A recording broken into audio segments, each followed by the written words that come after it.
right, here we go. Good morning, everyone. If it's good morning and you see me live on my Twitch channel, that means it's Cafe BTW, a gaming morning podcast. And today we are back. It's been a new year, a fresh year. We got guests coming up. Last week we didn't have a guest. This week we do. We have Sean, RetroReminiscence from TikTok, a good buddy of mine. What's up, Sean?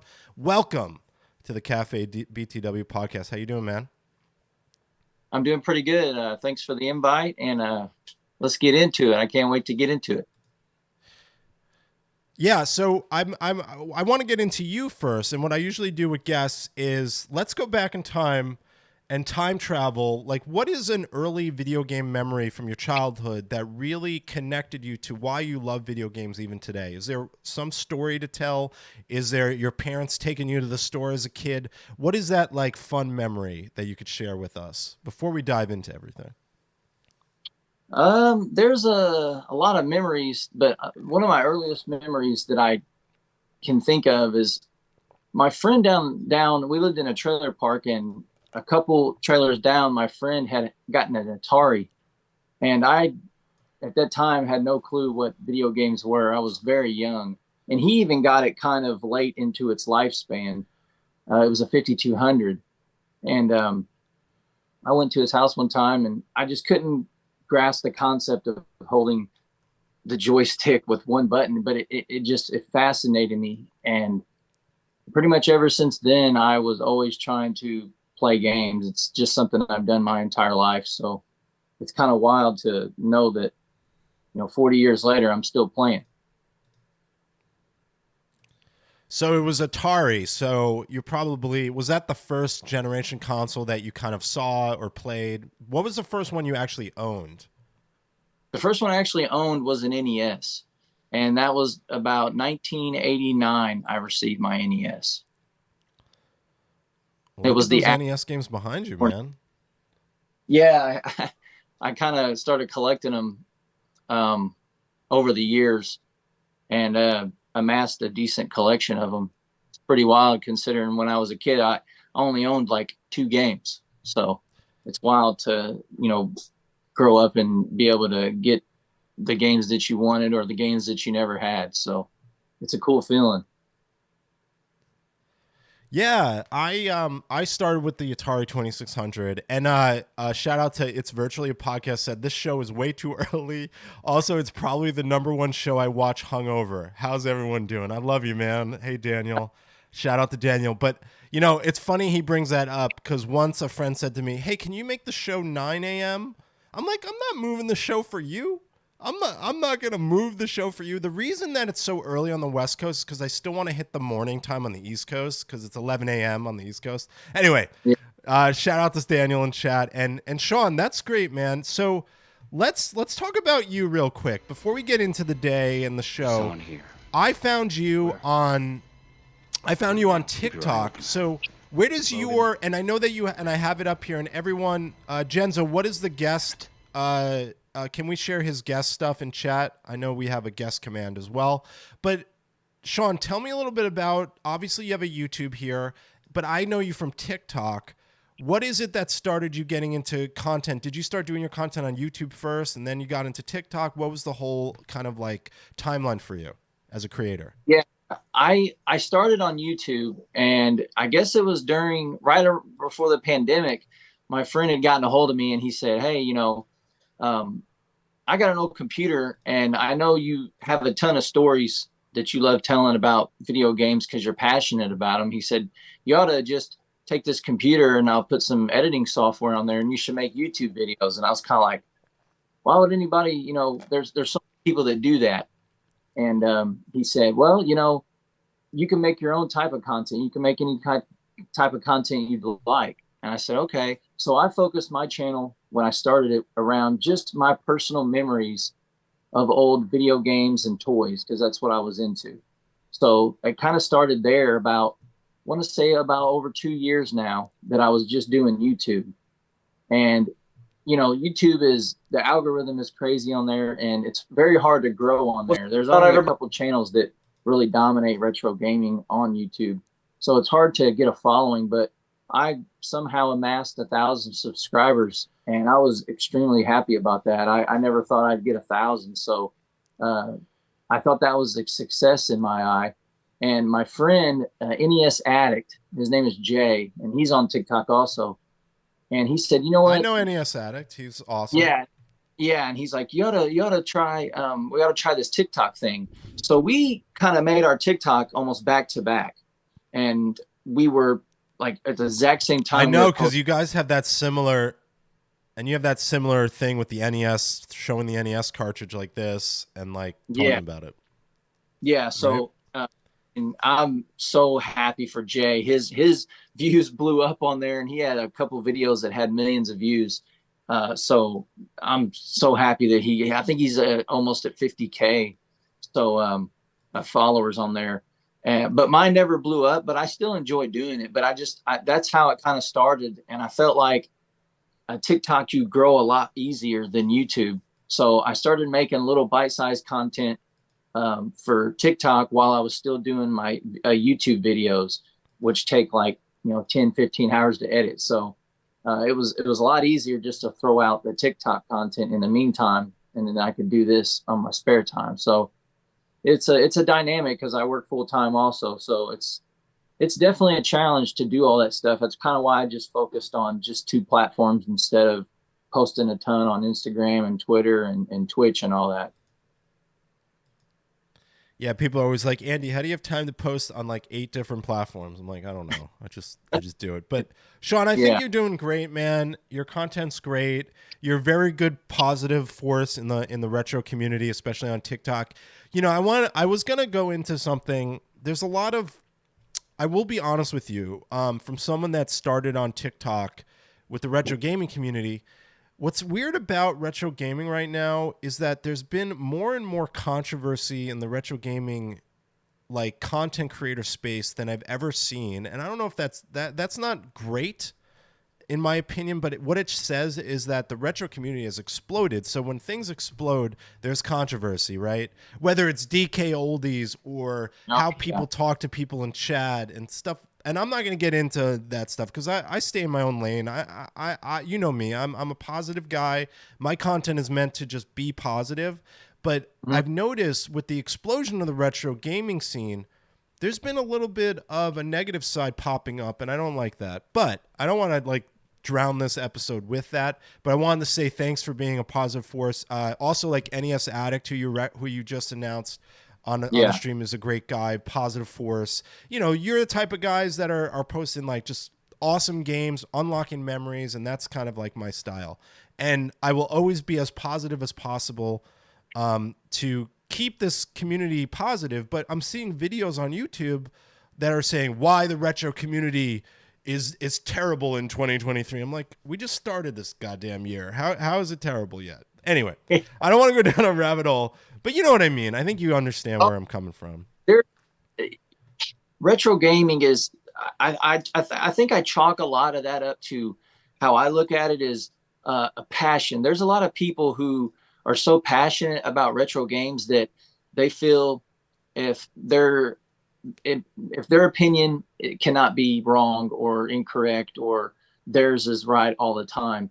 And there's a lot of, I'd hate to say it, but there's a lot of gatekeepers in retro gaming community too, more so on YouTube. But I just stay away from that. I just do the content that I like. Like I'll put out a little clip or a video that gets no views, and then I'll put out one the next with the same amount of positivity. I don't get on TikTok and say the algorithm isn't working or things like that. I'm getting shadow banned, and maybe that stuff exists, but I just this is just a hobby now. If it was a business or I made money doing this stuff, I'm sure that it can get extremely stressful because that's your livelihood. But for me, it's just I just make content, and if it does good, it does good. That's why I was so happy when Jay would have a couple of videos that did over 1 million views because I was like, that's such a simple concept, and it totally helped you out and grew your following. So I was just excited that everyone, a couple of my videos got like one of my videos got like 10,000 likes and it just blew me away. So I was so ecstatic about that. And I don't try to worry That's about awesome. content, man. And there's a ton of it out there, and most people have valid reasons for being upset. But I think there's nothing bad about this stuff. If I can still play these games physically and hold them in my hand and put them in and play the games, I'm happy. That's all. That's all I really care about. It's the passion for the stuff, not the monetary gain, if there is any.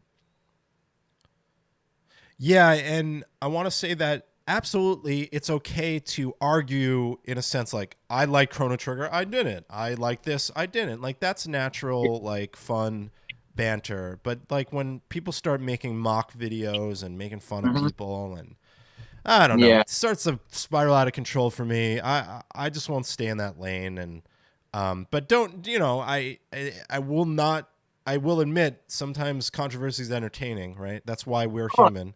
So, well, that's, but yeah. you know what I mean. Oh, definitely. I So just try to why don't so Sean? Oh, go ahead, Sean. Sorry.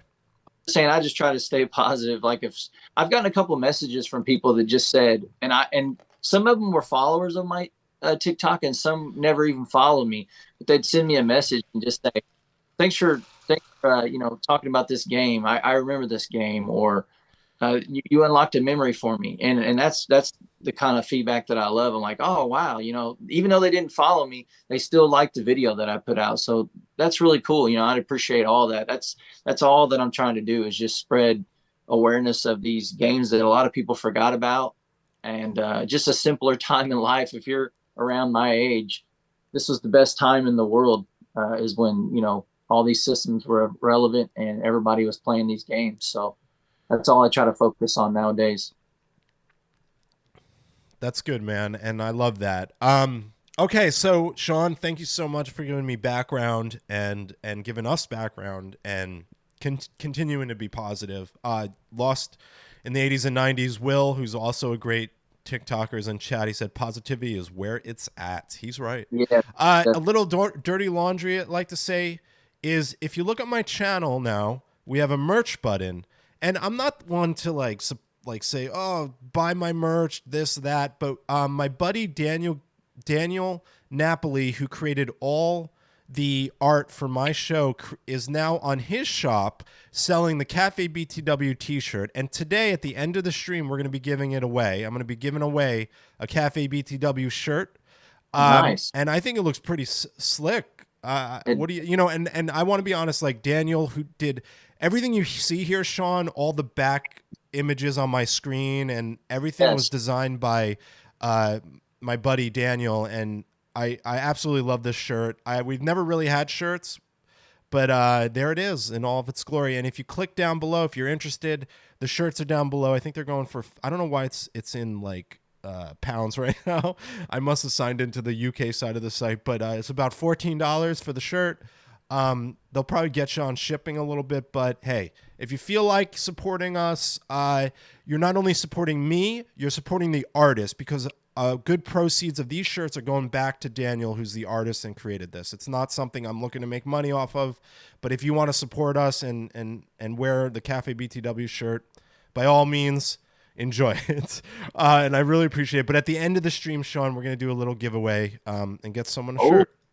yeah, that sounds. Quickly talk about some current events. What do you think of the whole Bond re-release that just happened? Yeah, it's wild. So if I'm remembering correctly, the Switch is the original version, and it just has four-player couch Yes. co-op.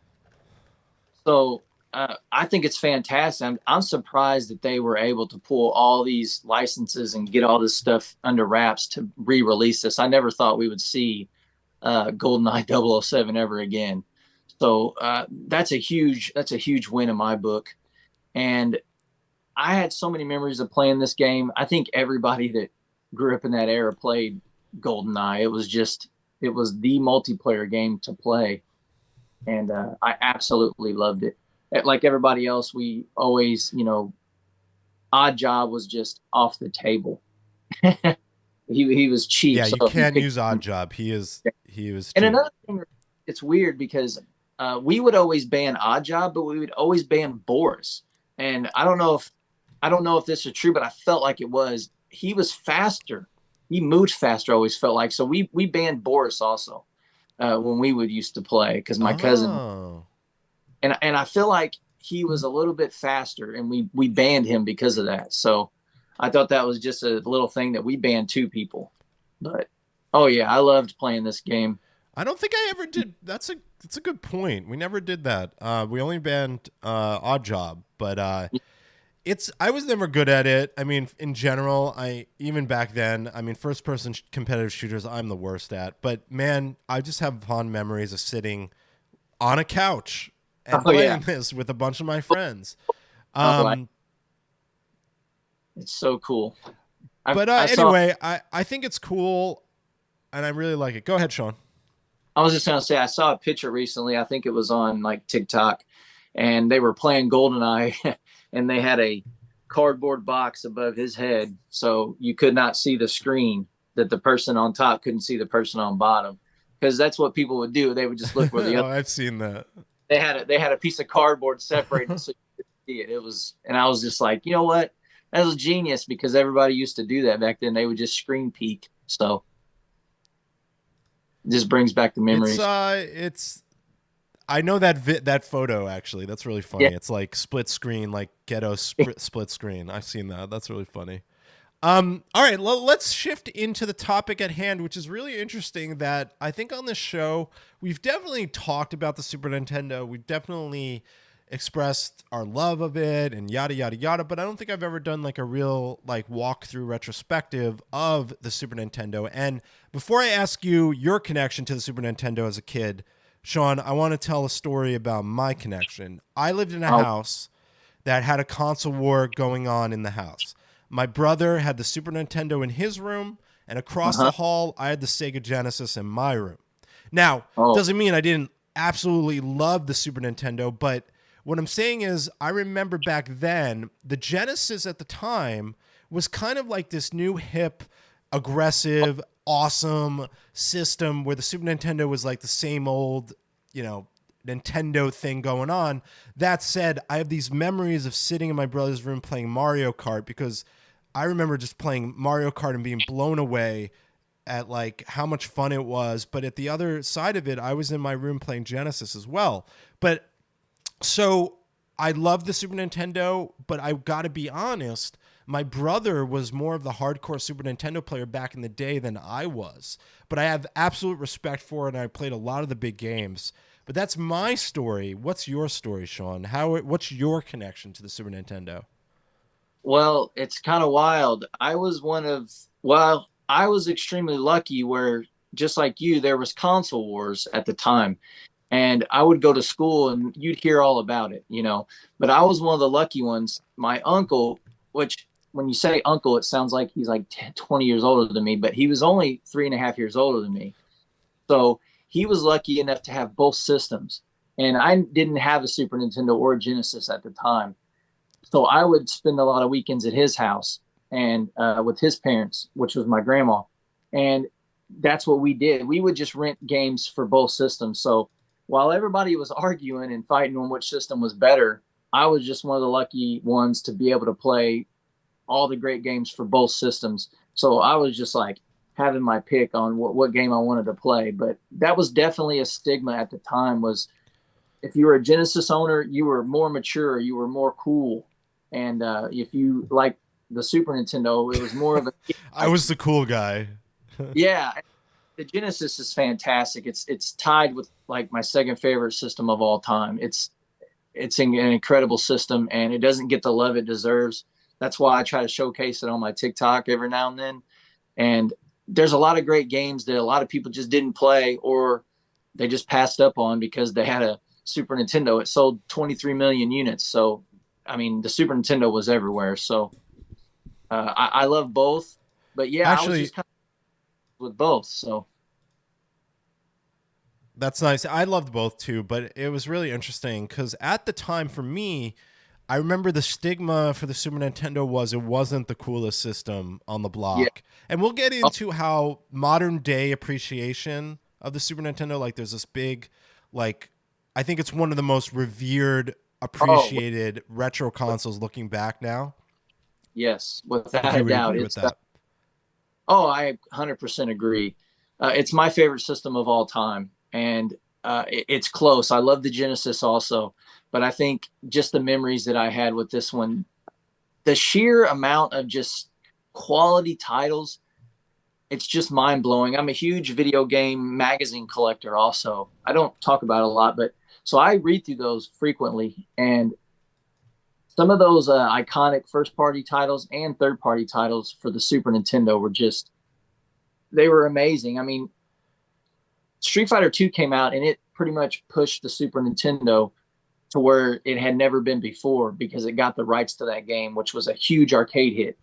And it just continued on with Killer Instinct and Donkey Kong Country and games that really put that Super Nintendo, in the upper echelon of iconic titles. So I feel like, Yeah, well, go ahead.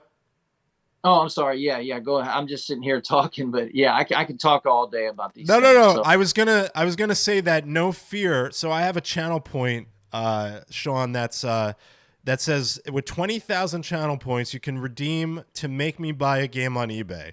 So now I have to buy a game on eBay because of no fear. He wants me to buy a Super Nintendo game, but I'm gonna buy a cheap game because I'm cheap. And no fear. Are you okay with NBA Jam for 620 on eBay? What do you think? Super Nintendo NBA Jam? Is this, what do you think? Is this, are you okay with this? No fear. This is what I'm going to buy. I won't buy it and show the process of the payment through here, but I will tell you that No Fear has redeemed the buy a game on eBay with 20,000 points. I plan to buy this NBA Jam for 620, and thanks No Fear for making me buy a video game. I appreciate it. Love you, man. All right, so I'm gonna own NBA Jam. I don't think I have NBA Jam on the Super Nintendo, so I thought that would be a good one. All right, so I will buy that later, and then when I get it, no fear, I'll make sure to do a post on social as well. Sean, so let's go back to the Super Nintendo. I want to read through some factoids. All right, I have done some research, and I always tell people I am no way, shape, or form a historian. I did my research, though, so we're going to dive into some really cool stuff. Now, Sean, I have some buckets in how we're going to break down the Super Nintendo. The buckets okay. are the Super Nintendo release, Mm-hmm. problems the Super Nintendo faced at the time, market confusion, modern appreciation, and the legacy. So those are the kind of like the forms of information we're going to go with. Now, Sean, the Super Nintendo was released in Japan first with what Yeah. we know as the Super Famicom in 1990, and then later released in America and Europe in 1991 as the NES. Obviously, they changed the look of it for Mm-hmm. basically, they changed the look of it. Then the way that they localized the Japanese version versus the other version. I love the box for the Super Famicom. It's a beautiful, beautiful box. That said, it was developed by Nintendo, obviously, and it was the successor, as we know, Sean, to the NES. Sales of the Super Nintendo in the US sold over 40 million units worldwide to this point, approximately. That is 49 million units were sold at the time. Critically acclaimed games, obviously. I'm going to go through a list here. We have, obviously, some of the biggest games ever made in the history of the world. We got Super Mario World. We have The Legend of Zelda: Link to the Past. We have Super Metroid. We have Final Fantasy III. We have Chrono Trigger. Any of those pop out immediately as a memory for you? Oh, easily. Super Mario World is an iconic game for me. I loved playing it. Something about that game will never get old. I can 100% the game, erase it, and just try it again. The game is just so good, and in my opinion, it's the greatest Mario game ever made. So yes, tons of memories playing Super Mario World, and it just blew my mind, even when I was younger, but especially now that that game it would come packaged with the system. It's like, who knew one of the first titles on a brand new system would become one of the most iconic for the entire system in its lifespan. So definitely Super Mario It, World. it was incredible. This game's incredible. One of the greatest side-scrolling platformers ever invented and made, developed. It is still one of the best side-scrolling platformers ever made. Yes, Would you it would you still agree to holds. that? Oh, it still holds up. It still plays amazing. The precision, controls. It's hard to find a flaw in it. There's only a couple games that I consider tens, and in my opinion, this game is a 10. Alongside Super Metroid, which I love Super Metroid, a huge fan of the original Metroid, and it totally blew me away when they took the the little failures that Metroid had, which was no map and no save system, and totally implemented that and just made an incredible experience. One that I felt like I was actually Samus and I'm alone on this planet, and there's nobody to help me except for myself. So, I mean, just enthralling gameplay, incredible controls, Yep. replayability. It's just those two games, in my opinion, are both It's tens. amazing. Yes, and I do quickly want to bring up, and if you see everyone, I'm able to highlight your chat messages now on screen because we do a lot of reading messages on this show. And No Fear said, I think you should have to buy a WADA rated game for 6,000 channel points. And that's an absolute no. I will not be doing that, No Fear. But absolutely, I think you picked the two best games that really, I mean, there's a million games, and I'm exaggerating, on the Super Nintendo that really bring back nostalgia. I did ask a question on Twitter actually today, which we'll go through, but I think for me, Super Mario World was just fantastic. And you know what's a game that brought back, and I already mentioned it, was Mario. The original Mario Kart was fantastic. It blew me away. The battle mode was amazing. I still remember playing my brother in battle mode constantly over and over and over again. And what's up, Mikey Loves Retro? He said, Super Nintendo FTW. That's right, my friend, and good to see you. So that let's move down this little timeline here, and let's talk about specs, Sean. So obviously, the technical advancements for the Super Nintendo featured a 16-bit graphics and sound, which was significant improvement over the 8-bit NES. It's Sean, which is interesting. I'm going to read you some factoids here while I play some Super Nintendo game montages. This is really interesting. First console to have a built-in support for stereo sound. It's also the first console to feature support for multiple languages. Sean, it's also the first console that had dedicated port for multi-tap, allowing up to 5 players to play simultaneously.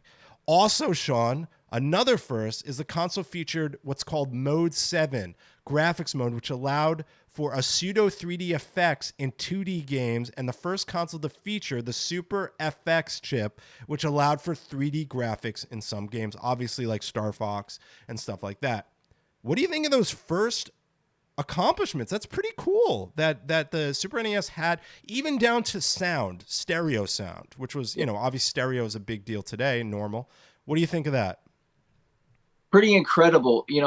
All the way back in 1991, they developed this technology, and it's crazy. On the first 5 games that they brought out, utilized a lot of that Mode 7 technology. They were really, just going for the fences on trying to catch up with the Genesis because it had a 2-year head start. So it was doing everything it could and came out with the big guns. And wow, it's crazy to Yeah, and think Mikey about. Love Retro said, and just reading a chat, Mikey Love Retro says the RPGs really push the system to its limits as well. Fantastic system for what it can do for its time. Go ahead, Sean. Sorry, I didn't mean to cut you off. No, that's fantastic. I see. I wasn't a big RPG fan, but this system is beloved because of the RPGs, and it's crazy that if Final Fantasy for the NES what didn't do as well as it did, it didn't do great, but they were still debating on whether they should bring any more out. So I'm so glad that they brought over, which we got Final Fantasy 2 and Final Fantasy 3 in the US. But and then it just Lots of snowballed. memories for me. Lots of memories of Final Fantasy 3 for me. There's no doubt. No doubt. Yes, Great game. definitely. Amazing soundtrack. Okay. Some of those soundtracks I just listened to, like the Final Fantasy 3. I had that on my Spotify and I just listened to it. It's an incredible soundtrack. Now, Sean, are you ready for this part of the show? Now, what I'm going to talk about is what were the problems at the time that the NES faced, and I'm going to read you a few of those. Now, we had some really cool first achievements, but there were some problems with the Super Nintendo that, that we're going to go through here because I think it's good to note the good, the bad, and the ugly, right? Problems faced with the Super Nintendo: limited storage capacity. The Super Nintendo used game cartridges that had limited storage capacity, which made it difficult for developers to create games with large amounts of data, such as full motion video or large amounts of voice acting, which, is common. I think once we got into the 30-bit era, that changed, obviously. I guess we could say it's a limitation. I don't think people were expecting full motion video in the 16-bit era. Another limitation was the Super NES had limited color palette and a number of sprites that could be displayed on screen at once, which made it difficult for developers to create detailed, complex graphics, which I tend to disagree with because some of the games Yeah. looked really beautiful. Another issue that some people bring up is the quality control issue. Some games released for the Super Nintendo had glitches or other issues that made them difficult to play, which was a result of lack of strict quality control from Nintendo. Do any of these pop out to you as limitations that you remember? Yeah, not a lot of them, but a couple games that I did play. There were some game breaking glitches, and ones that had to be addressed, later on with different updates.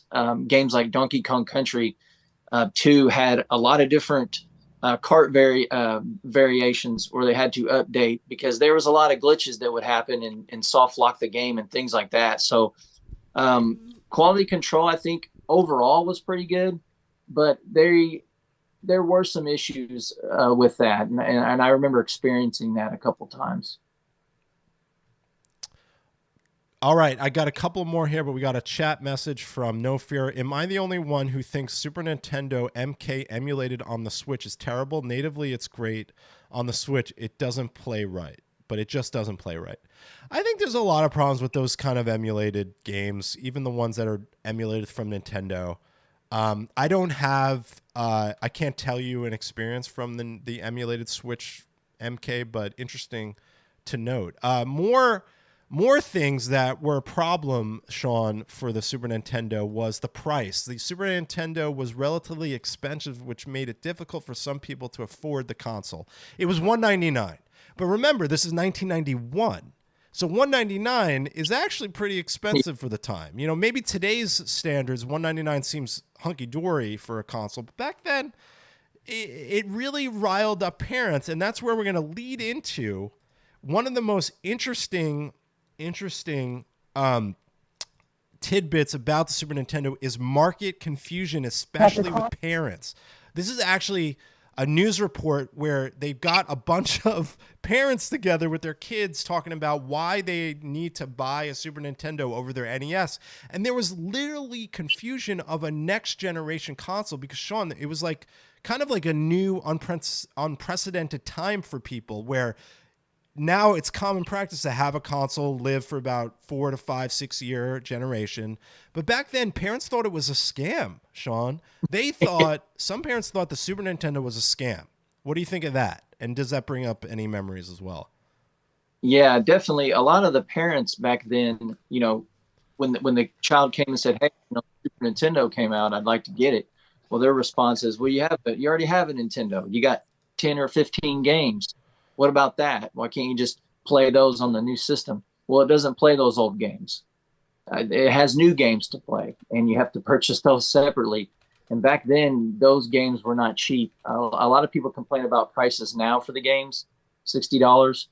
Back then, I remember paying, upwards of 70, 80, $90 at Toys R Us for certain Super Nintendo games. So it was definitely never cheap. And that caused a lot of confusion for a lot of parents. And Mikey makes a good point. The Genesis is probably around the same price, but I feel like back then, like spending that much money was really scary. Especially for your kids, this wasn't common practice yet. You bought the NES, you had the 2600, but now you're like, wait, I got to buy another system and put more money down for my kids. It just wasn't. It was just new, and the market had to experience this shift. But I'll read some factoids here. Similar to the NES was similar in design and name to its predecessor, the NES, which made it difficult for parents to distinguish between the two consoles and understand that the SNES was a new and improved version. Misunderstanding of technical improvements as well, Sean. The SNES had technical improvements such as 16-bit graphics and sound, which some parents may not have fully understood or appreciated, leading to them to believe it was simply an upgrade or scam of the NES. And I believe that that is accurate. And I don't blame the parents though, right? Because like we said, this is just a weird time. This was new, you know. You had these boomer parents that never played video games. Sean, I know some people, I'm 41, right? I know some people had parents that played video games, but my parents were oblivious. All they did for me was they said, hey, Andy likes this, we're going to buy this for him. So they really cared about, you know, supporting what I loved. So I know my dad didn't know a thing, you know, and he's like, I got to spend more money again. Don't even get me into how we got the Sega Saturn, because that was a $400 item in 1995, and that's not cheap either. Mikey says 100% the games, some anyway, were pricey as well. $90 for some games. And then No Fear says, my folks' decision was easy. SNES came with 2 controllers and Genesis had 1. Very good point. They packed in 2 controllers for the Super Nintendo because they really wanted you to play multiplayer, which was really cool. Also, another problem with market confusion was confusing advertising, Sean. Some advertising for the Super Nintendo may not have clearly explained the differences of the Super NES. Now, I think that if we fast forward, there's a situation later in life that was like this. It was the Wii to the Wii U, where Yes. they similarly went through a market confusion. No one understood that the Wii U was an upgrade to the Wii, so it's kind of funny. I just realized that now. There's kind of a parallel there, right? What do you think of that? That's a really interesting parallel. Market Yeah. confusion in video So games. wild. It's so wild that they chose that name. That's what really just hindered that system. It's one's called the Wii and one was called the Wii U. It's literally just one letter. And they tried to change the design of it, but it just didn't work. And they tried to make the bright blue cases. Parents just didn't understand. I bought it day one, and problem with the Wii U is there's some fantastic games for the system, but a majority of people just never played them. And if they did, it's when they got ported to the Switch. So but there's some games that will probably never be ported and won't ever get to be enjoyed because of that console's failure. I think it was in the market for about 4 years, but it really started dying after about 2.5, which was horrible for a console's lifespan, especially for Nintendo. Absolutely. Well, that kind of segues right into a really cool thing that's happened, and someone like me that's lived through this video game generation to now, and seeing how people related to it in the 90s until now. Sean, there's a huge positive modern appreciation. And what I mean by that is, like, today, this day and age, people talk about the Super Nintendo and it's revered, it's supported, it's highly regarded. And let me just pull up one more chat message before we get into the modern appreciation. So Mikey says, "Oh God, yes, no one understood it, and I wasn't sure if it was a handheld system or a console or both. With the Wii U, I loved the system, but the marketing was worse. But the console itself had great titles." And you're talking about the Wii U. Wii U is great. I think we'll do an episode down the line on that. And I think it's just interesting comparing the market confusion of the NES to the market confusion of the Wii U and the Wii. But modern appreciation, Sean, am I wrong to say that there is a very, very successful modern appreciation to the Super Nintendo? And I'm going to say that it goes as far back as the Wii U Virtual Console, where we started getting digital emulators from the actual Nintendo, giving you the opportunity to play all these old Super Nintendo games. So I want to give a shout out to the Wii, the Virtual Console. What did you think of that when you started being able to get an actual official, I guess, emulator through the actual provider, Nintendo, using the Wii? I thought it was remarkable and awesome at the time. But what did you think of the Wii Virtual Console and being able to play Super Nintendo games? It was fantastic because at the time, if you weren't a collector of the original Super Nintendo, a lot of people didn't collect when the Wii U came out with this virtual console. some did, like myself. But this was a great way for people to get these games, play them on modern televisions, and relive those memories that you had just 10 years earlier. So I thought it was fantastic. I'm glad they still do it with things like the SNES Classic and the NES Classic. There's a reason those things sold out almost instantly, and that's why they're still sought after, and people do mod them and add more games to them for the Super Nintendo and the NES. It's just they had Nintendo is so stubborn sometimes, and they know that their fan base is a majority older people who will buy all this old stuff that they used to have. And I sometimes I just wish they weren't so stubborn, because they could give us really anything that we wanted. And it's such an incredible time to be living, where you can just play these things like on the Wii and on the Switch with the Switch Online, and you can play them co-op. I mean, it's incredible time to be a retro gamer. Even if you don't collect the physical cartridges, you can still enjoy memories from your childhood through these ways, and I love that. And that goes also, I believe it was the Wii U where they released Earthbound on their virtual console. So the Wii U also had a great virtual console machine. So I think that's common practice now with the Switch to be able to play like Super Nintendo NES games, and also Genesis now, of course, through a Switch. So I think that the modern appreciation is really stands out to me. The Then of course you concaveness. have a good example of that is the SNES Mini. Really Yes. revitalizing the love of the NES, Super Nintendo, through the mini console, giving people not only this nostalgic feeling by buying a mini console, but I think that's just really cool.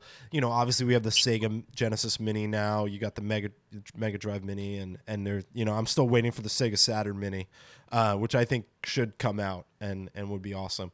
What do you think of the mini consoles and stuff like that? The physical, nostalgic things they're releasing as well. I love them. I love the ability to play these games without having to purchase them for the insane prices that the authentic cartridges cost. And they learn their lesson. Nintendo is pretty smart, and they know when they released the NES Classic, well, it had very short controller cords, and it only had one controller. They made you buy the second controller. So they learned from that when they brought the Super NES, the NES, SNES Classic out. They went ahead and added the two controllers and they were longer cords, and they put a lot of two-player games on there. They want people to interact together. Nintendo's always been about couch co-op, in my opinion. That's why their online is flawed, can compared to the ones like Xbox and the PlayStation. I love that, though. I love that they're more authentic, in person, you know, hanging out, communicating, like that type of gameplay. I love being on a couch with somebody, playing a Battletoads game, or Battletoads Double Dragon, or Double Dragon, or any of these Super Mario Kart, all these iconic games that you can play. Those things would have, if they would have made 10 million, they would have sold 10 million. Like, they were Yeah. just producing gold with those. I don't know why they stopped making them. I'm fortunate to have some in my collection, and it's so cool to be able to have those. And they play on modern televisions, and they're extremely portable. You can just take it over there with one cord. I really enjoy that. And it's a great alternative, because these retro game prices are just astronomical right now. So I'm so glad that people of all ages are able to still play the classics on these mini consoles. Yeah, and Mikey Love Retro says, "Yeah, totally, dude. It's so much fun to play with the kiddo." Yeah, the kids really like the Super Nintendo. And just about pricing, before we're getting close to our hour, so I want to quickly go through 18 of the rarest Super Nintendo games according to Game Rant, and some of their prices. Uh, so let me drop down. Let's get into some heavy price stuff. So Chrono Trigger, loose is roughly, and I don't know how accurate this might not be as accurate anymore. I think this article's from the holiday season. Loose $222 to a CIB of $567. Mega Man X3, you're looking at loose $300. And we talked about, a console was that much money back in the day. CIB is $1,370 for Mega Man X3. Holy moly. Final Fight Guy loose is $326 with CIB $1,655. My lord. Rocky and Pocky 2 loose is $440 with a CIB of $1,434. Yikes. Castlevania Dracula X, which we all know is a really cool game, 320 loose, CIB 612.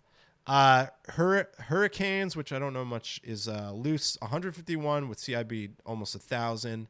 Let's go down to a few. Arrow Fighters, you're talking loose over $1,000. My lord. CIB is $3,000, Sean, for Arrow Fighters. Holy crap. Rendering Ranger R2 loses 410 with a CIB of 2151. Let's see what else we got here. Donkey Kong Country competition cartridge is $1,950 loose with a CIB of 4564. Star Fox Super Weekend cartridge. I mean, these are rare cartridges here. $2,746. They don't even know what the price of the CIB would be. I don't know. Maybe there wasn't even a CIB for that. Nintendo Campus Challenge 1992. Loose is $4,000, Sean. My Holy moly. land. What is going on with these prices? That's the only thing that I've noticed about the whole modern era of the Super Nintendo. Man, the prices on cartridges getting a little ridiculous, you know? Nintendo Power Fest 1994. I mean, this is probably really rare. I mean, $17,000, $17,550 loose for this thing. But this is really rare. I don't know anyone who has this. Holy crap. Jesus, 17. That's like a what? $17,000 a good low end car. You know, Oh, you could buy a car definitely. for that. In this market, Jesus, yeah. this is ridiculous. And then quickly, let's just go through some of the best games. You know, we got Teenage Mutant Ninja Turtles, Turtles in Time. You got Harvest Moon. You got Super Mario All Stars, F-Zero, Contra 3, Secret of Mana, which is I love that game. Super Mario Kart, obviously. ActRaiser, Street Fighter 2 Turbo, Super Castlevania, Donkey Kong Country, which was revolutionary for its time. You got NBA Jam, which I'm about to buy because No Fear handed in those channel points. Tetris Attack, excellent game. Super Punch Out, excellent. Kirby Superstar, Final Fantasy 2. Shout out to Final Fantasy 3, Super Mario Bros. RPG, Mega Man X. I mean, geez, Sean, game after game is great. Earthbound, Super Mario World 2, Yoshi's Island, excellent game. Final Fantasy 3, which I just mentioned, Super Mario World, which we talked about, Chrono Trigger, The Legend of Zelda: A Link to the Past, arguably one of the best Zelda games ever made. And then, like you were talking about, Super Metroid on this list is number one, according to Den of Geek. Well, I mean, Yeah. obviously, that's a list of just fantastic games, and I'm not even scratching the surface, right? Oh There were no. tons of great Super Nintendo games beyond that. Yeah. Yeah. This system is it is top tier, especially when you go back and you think about the iconic titles that came out for it. So, some of these are revered as the best in the series, even from current adaptations. So there's a reason that they say that. So such an incredible system. I'm so glad that I grew up in the era of playing it and didn't have to experience it after it had already passed or wasn't able to even be born. So I'm glad I grew up through that era. It's definitely a pleasure.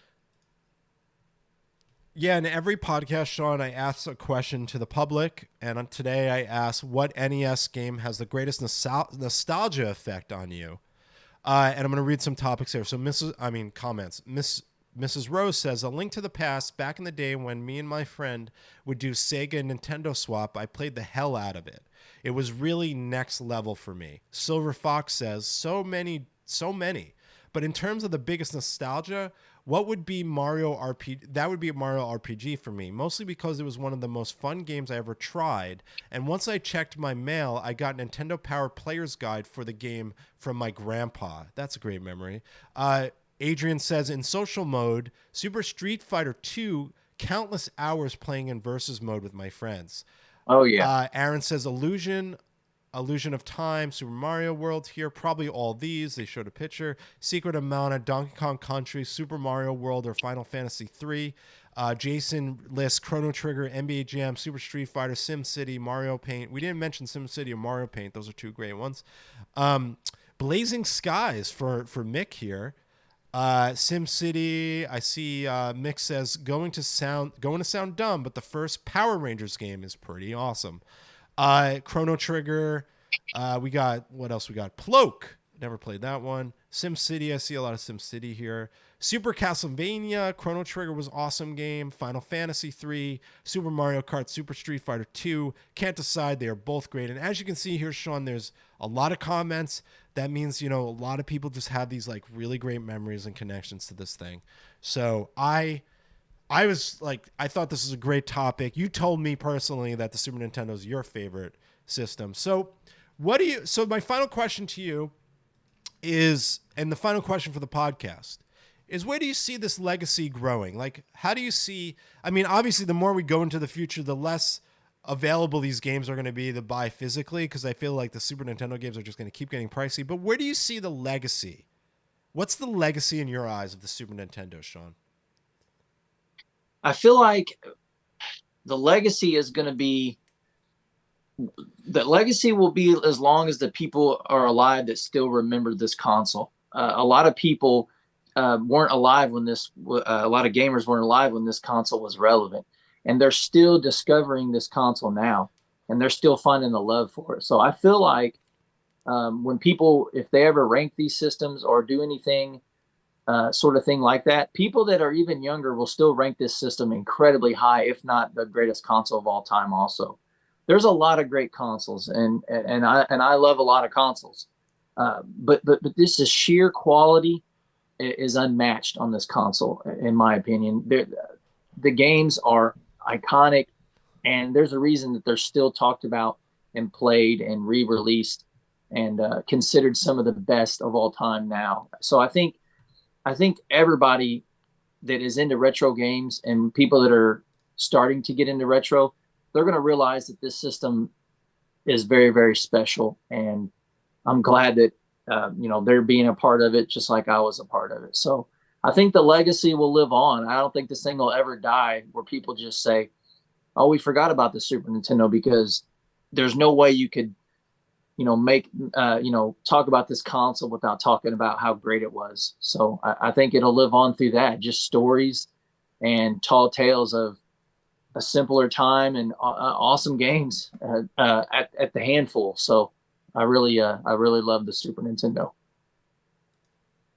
Me too. That said, Sean, we are at sort of the end of the show, okay? But as I said earlier in the show, I am gonna do a giveaway. Let me show you this. Hold on a second. So my buddy Daniel, who's the artist for obviously the Cafe BTW podcast, he is selling my shirts. You can get a Cafe BTW shirt now if you check below. It's merch, but I want to give this away today. So we are going to play the game that we are developing, Sean. There's actually an API kind of engagement giveaway game that I've been developing, and we're beta testing it right now. So everyone, once I get this thing set up, and Sean, you could watch this. Basically, it's called Muffin Tour Legacy. Muffins on stream, and it's just a fun interactive game that we are going to play together. And what's really cool about it is you are going to be able to interact. It's basically a last man standing. We're going to start with, I think we're just going to play the castle today. Let me connect my account. And then what I'm going to do is everyone in chat, put exclamation point join in chat, exclamation point join in chat, because when you do that, you will turn into a little cupcake on stream, and then we're going to see if the bear claw is going to defeat you. So if you all do exclamation point join in chat, I'll do it too. I don't know if we have a lot of people today, but we're going to, why is Nightbot joining? That is funny. Nightbot joined. All right. Yeah, we got some people in here. Awesome. And just so everyone knows, we are giving away a Cafe BTW shirt, whatever size you are. We're going to ship it to you. It's a black shirt. I'm so excited to see all these people. So basically, everyone, this is a fun in-between game. It's a game that we are actually developing, me and my partners. I don't want to go too in-depth on it because we don't have that much time right now, but I'm simply going to start the game, and Bear Claw's going to kill you. And basically, the last man standing or lady standing wins the T-shirt. So that means, yes, I will talk about that too. So you do have interactive effects. I believe I have them on. Let's see. You can do exclamation point jump, zoom, cover, or wall. So cover is like putting a glass thing on you to protect you, or wall. I know I don't have much time to go through this, but if you do any of these commands in chat, they can help you defend and last and survive. Let's see how many lives we have. We'll do 3 lives. No, we'll do 4 lives because it's a lot less people. Anyway, who's ready? Last man standing. Let's see. Sean, you ready to see who Bear Claw kills first? Here we Yeah, go. let's. All right, everyone. Last cupcake to survive wins the T-shirt. Here we go. I think they're on. Okay, here we go. So you can do exclamation point joint. Bear Claw's gonna kill you. Let's see who can survive. No one's died yet, I don't think. He's angry. Let's see who dies first. Oh, Mikey's out. Sorry, Mikey. I love this. All right. We lost in the 80s and 90s is out. Sorry, Will. If I win, I'm out. Good. I didn't want to win. All right, here we go. Here we go. Who's the last one? Who's gonna win the shirt? It's down the Bricks of Brian and GTE. GTE and Bricks and Brian to see who wins the Cafe BTW. Oh, he's dropping the fireballs. Who won? We got Bricks of Brian. Woo! Brian wins the Cafe BTW t-shirt. Congratulations, Brian. You won in a matter of 43 seconds. Congratulations. Thanks, everyone that played. We'll go a little bit more in depth on this on another stream. I know we're already over the hour, but Sean, what did you think of Muffins on stream? I hope you enjoyed watching that. I know you weren't able to play, but it was good to have you there. It's pretty cool. I'm glad he got the win there. And Mikey's in the chat, man. It's like he just keeps having bad luck, man. He was like one of the first ones to go out. You know, he's not happy about that. Yeah, sorry, Mikey, but we're going to have more opportunity to win. But I really appreciate everyone that joined. And Bricks, I know where to find you, and I can't wait to send you this shirt. So it's basically the wonderful Cafe BTW logo and all that stuff. And yeah, I'm glad everyone enjoyed the giveaway game. It's a game that we are going to be self-publishing next month, and it's something that I've been quietly working on with my friends. The whole thing about it, though, is that we want to create a side-scrolling animated-centric platform, and for the time being, we built this kind of giveaway game with the assets. But Sean, that game is meant to be a side-scrolling platformer. And I'll get into it on another stream, but I do want to say, Sean, it was really great to have you on the show today. Thanks so much for walking down the Super Nintendo with me. I hope you had a great time. I really, and shout out to anyone in chat. DM me if you want to try Muffin Tour Legacy. We're doing a beta, so Mikey, happy to give you a code, or anyone else. I know Bricks O'Brien's been testing it. Anyone else that streams, let me know. I'm happy to give you a test beta code. But Sean, what do you got going on this weekend? Anything exciting? No, really just going to be playing some games. I got to go through some action figures that I picked up and try to complete a couple figures. I'm going to be playing the Super Nintendo right here. And I might even stream on TikTok a little bit. So hopefully you guys see me on there and join up and chat and have a good time. So, and one more thing, if you don't care. And where do we find you? Oh, you find me on TikTok under RetroReminiscence, one word, or you can look on YouTube and Retro Space Reminiscence. And those are a lot longer edited videos about toys, games, movies, anything pop culture related. And one more thing before I go. Any way you can play these games, don't let anybody deter you or rain on your parade. Any way you're able to play these, play them. You don't have to play on authentic cartridges. Any way you can. If you got a Pi, if you got a modded system, NES Classics, Sega Genesis Classics, any way to play these games, just play them. Don't let anybody ever say that you're not a real gamer because you don't have authentic cartridges or hardware. Just play any way possible. It's all about keeping the love alive for these games anyway. So, hey, Sean, you know me, I couldn't have said it better myself, man. Thank you so much for that. That's a great sentiment. And I'm going to leave everyone with one more sentiment. Remember, we only get one shot at this, so you might as well be nice to people. I'm Andy. That's Sean. Check him out all over TikTok and YouTube. And we'll see you next Saturday on Cafe BTW, a gaming morning podcast. Thanks, everyone that stopped by, and we will see you soon. Take care, everyone. Have a